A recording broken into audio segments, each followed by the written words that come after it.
ଅନନ୍ତ ତାର କଥା ଅନନ୍ତ ତାର କଥା ଅନନ୍ତ।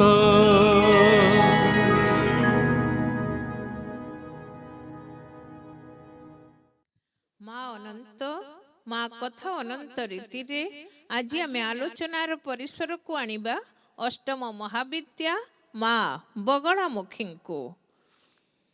ଯା ଦେବୀ ସର୍ବଭୂତେଷୁ ଦୟାରୂପେଣ ସଂସ୍ଥିତା ନମସ୍ତସ୍ୟୈ ନମସ୍ତସ୍ୟୈ ନମସ୍ତସ୍ୟୈ ନମୋ ନମୋ।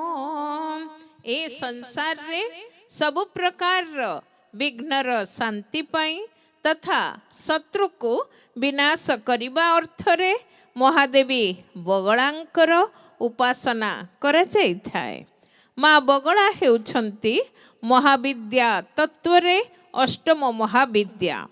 ଶ୍ରୀ ତତ୍ଵନିଧି ଗ୍ରନ୍ଥ ବର୍ଣ୍ଣନା କରେ ମହାଦେବୀ ବଗଳାମୁଖୀଙ୍କର ଶରୀରର ବର୍ଣ୍ଣ ପୀତବର୍ଣ୍ଣ, ସେ ମଧ୍ୟ ପୀତବର୍ଣ୍ଣ ବସ୍ତ୍ରରେ ସୁଶୋଭିତା। ଦେବୀ ତ୍ରିନୟନା, ଚତୁର୍ଭୁଜା ଓ କମଳ ଆସନରେ ଉପବିଷ୍ଟା। ଦେବୀ ବଗଳାମୁଖୀଙ୍କର ଦକ୍ଷିଣ ଦୁଇ ହସ୍ତରେ ମୁଦ୍ଗର ଓ ପାଶ ଓ ବାମ ଦୁଇ ହସ୍ତରେ ଶତ୍ରୁର ଜିହ୍ୱା ଓ ବଜ୍ର ଶୋଭା ପାଏ। ଲଲାଟରେ ଅର୍ଦ୍ଧଚନ୍ଦ୍ର ଓ ଦେବୀ ସ୍ୱର୍ଣ୍ଣ ସିଂହାସନରେ ଶୋଭା ପାଆନ୍ତି। ଦେବୀ ବିବିଧ ଅଳଙ୍କାରରେ ମଣ୍ଡିତ ହୋଇ ସୌନ୍ଦର୍ଯ୍ୟମୟୀ ଭାବେ ଉଦ୍ଭାସିତା ହୋଇଥାନ୍ତି। ମା ବଗଳାମୁଖୀଙ୍କର ସ୍ତୁତିଗାନ କରି ଭକ୍ତ କଣ୍ଠରୁ ଝରି ପଡ଼ିଥାଏ ରୋଧିନୀ ବିଘ୍ନ ସଂଘାନଂ ମୋହିନୀ ପରଜୋଷିତାଂ ସ୍ତମ୍ବିନୀ ରାଜସୈନ୍ୟାନାଂ ବାଦିନୀ ପରବାଦିନୀଂ। ମାତ୍ର ତନ୍ତ୍ରଶାସ୍ତ୍ର ଅନୁଯାୟୀ ମା ବଗଳାମୁଖୀ ଦୁଇ ହସ୍ତ ବିଶିଷ୍ଟା। ମା ବାମ ହସ୍ତରେ ଶତ୍ରୁର ଜିହ୍ୱା ଓ ଦକ୍ଷିଣ ହସ୍ତରେ ଚକ୍ର ସାହାଯ୍ୟରେ ଶତ୍ରୁକୁ ସେ କଷ୍ଟ ଦେଇଥାନ୍ତି। ମା ପୀତବସ୍ତ୍ରରେ ଶୋଭିତା ହୋଇ ମଧୁ ସମୁଦ୍ର ମଧ୍ୟରେ ରତ୍ନ ଖଚିତ ପଲଙ୍କ ଉପରେ ବିବିଧ ଅଳଙ୍କାରରେ ବିମଣ୍ଡିତା ହୋଇ ପୂଜା ପାଆନ୍ତି। ଏହି ତନ୍ତ୍ରରେ ମହାଦେବୀ ବଗଳାଙ୍କୁ ବିଷ୍ଣୁଙ୍କର ଶକ୍ତି ଭାବରେ ବର୍ଣ୍ଣନା କରାଯାଇଛି। କେବଳ ଶତ୍ରୁନାଶ କରିବା ଅଥବା ଶତ୍ରୁକୁ ବଶ କରିବା ପାଇଁ ଦେବୀ ବଗଳାଙ୍କୁ ଧ୍ୟାନ ମନ୍ତ୍ରରେ ଆବାହନ କରାଯାଇଥାଏ। କୁଳରକ୍ଷା ସମାଯୁକ୍ତା ବୀରରାତ୍ରି ପ୍ରକୀର୍ତ୍ତିତା ତସ୍ୟାମେବାର୍ଦ୍ଧରାତ୍ରୌ ତୁ ପୀତହ୍ରଦ ନିବାସିନୀ ବ୍ରହ୍ମାସ୍ତ୍ର ବିଦ୍ୟା ସଂଜାତା त्रैलोक्यस्य स्तम्भिनी तत्तेज विष्णुतं तेजो विद्यानो विद्यजोर्गतम्। तंत्र शास्त्रे ଏହି ମହାବିଦ୍ୟାର ପରିଭାଷିକ ବା ପରିଭାଷା ହେଉଛି ରାତ୍ରି। ଯେପରି ମା କାଳୀ ମହାରାତ୍ରି, ମା ତାରା ହେଉଛନ୍ତି କ୍ରୋଧରାତ୍ରି, ସେହିପରି ମା ବଗଳାମୁଖୀ ବୀରରାତ୍ରିରେ ଆବିର୍ଭୂତା ହୋଇଥିବାରୁ ସେ ବୀରରାତ୍ରି ନାମରେ ପୂଜା ପାଇଥାନ୍ତି। ପୁରାଣ ଶାସ୍ତ୍ର ବର୍ଣ୍ଣନା କରେ ସତ୍ୟଯୁଗରେ ଥରେ ଭୟାନକ ତୋଫାନ ହେଲା। ଏତେ ଜୋରରେ ବାତ୍ୟା ହେଲା ଯେ ଏହା ଏତେ ବେଗଶାଳୀ ହେଲା, ଏଥିରେ ହୋଇଥିବା କ୍ଷୟକ୍ଷତିକୁ କଳନା କରି ଭଗବାନ ବିଷ୍ଣୁ ଅତ୍ୟନ୍ତ ଚିନ୍ତିତ ହୋଇପଡ଼ିଲେ ଓ ଅନ୍ୟ କୌଣସି ଉପାୟ ନ ପାଇ ସୌରାଷ୍ଟ୍ର ନାମକ ସ୍ଥାନରେ ହରିଦ୍ରା ସରୋବର ନିକଟରେ ଥିବା ମା ଭବାନୀଙ୍କୁ ସେ ତପସ୍ୟା କଲେ ଓ ମା ଭବାନୀ ବଗଳାମୁଖୀ ରୂପରେ ଆବିର୍ଭୂତ ହୋଇ ତୋଫାନକୁ ଶାନ୍ତ କରିଥିଲେ। ଏହି ଶକ୍ତି ବିଷ୍ଣୁଙ୍କ ତେଜ ସହ ମିଶିଥିବା ହେତୁ ମାଙ୍କୁ ପରମ ବୈଷ୍ଣବୀ ଭାବରେ ମଧ୍ୟ ଆରାଧନା କରାଯାଇଥାଏ।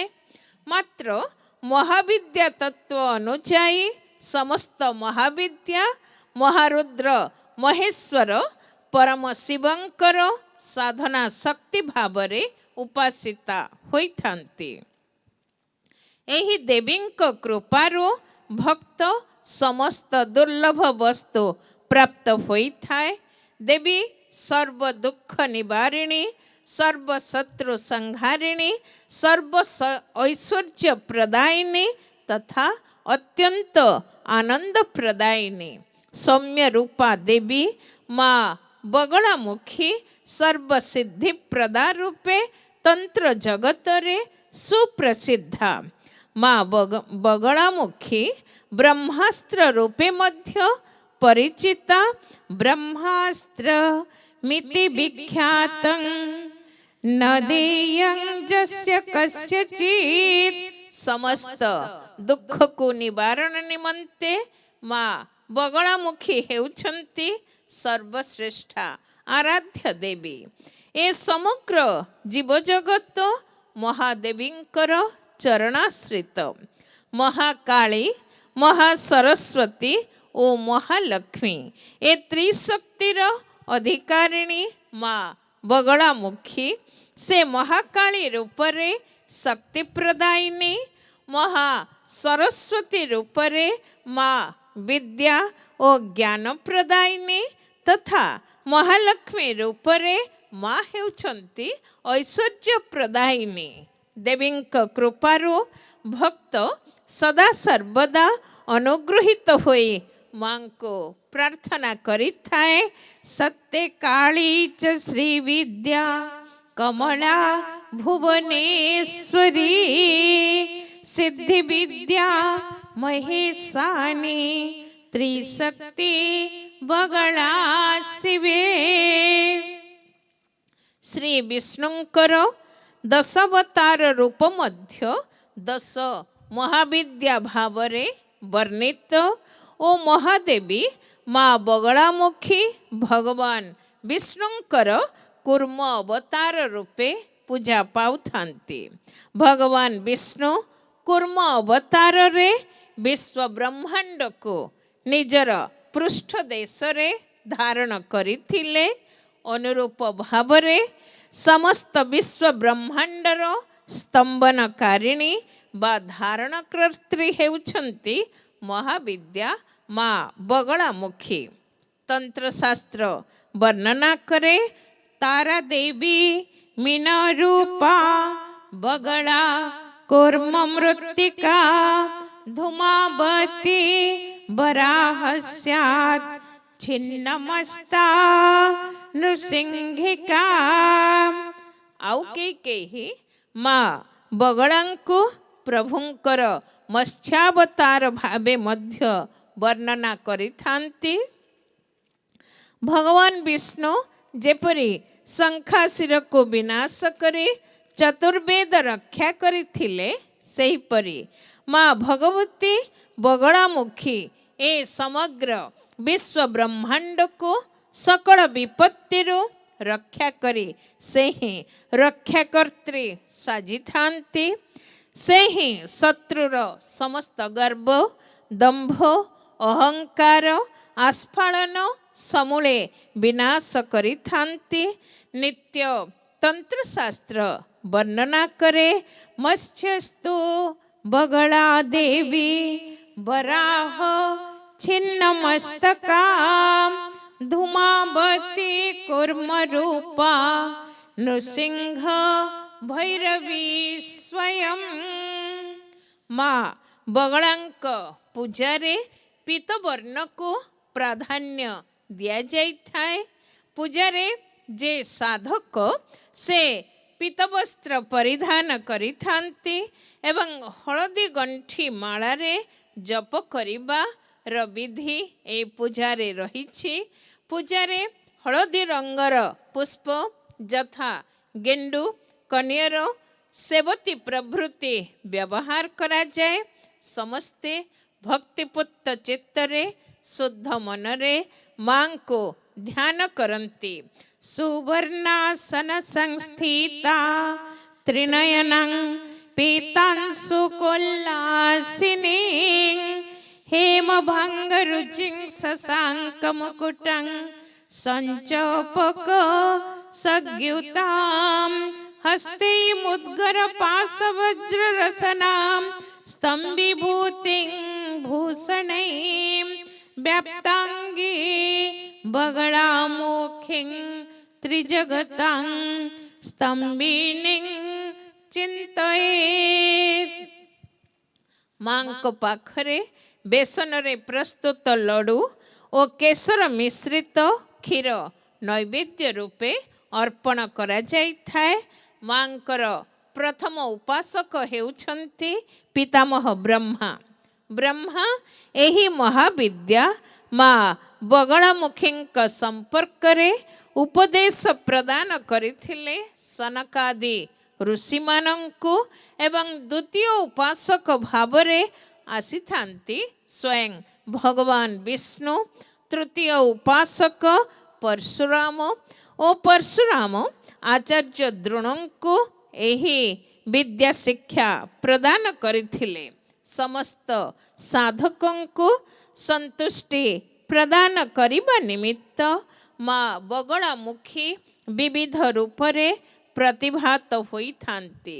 देवी भागवत ए संपर्क रे वर्णना करे। स्वयं शक्ति महामाया सच्चिदानंद रूपिणी रूपं बिर्भात्य रूपाच भक्तानो ग्रह हेतवे।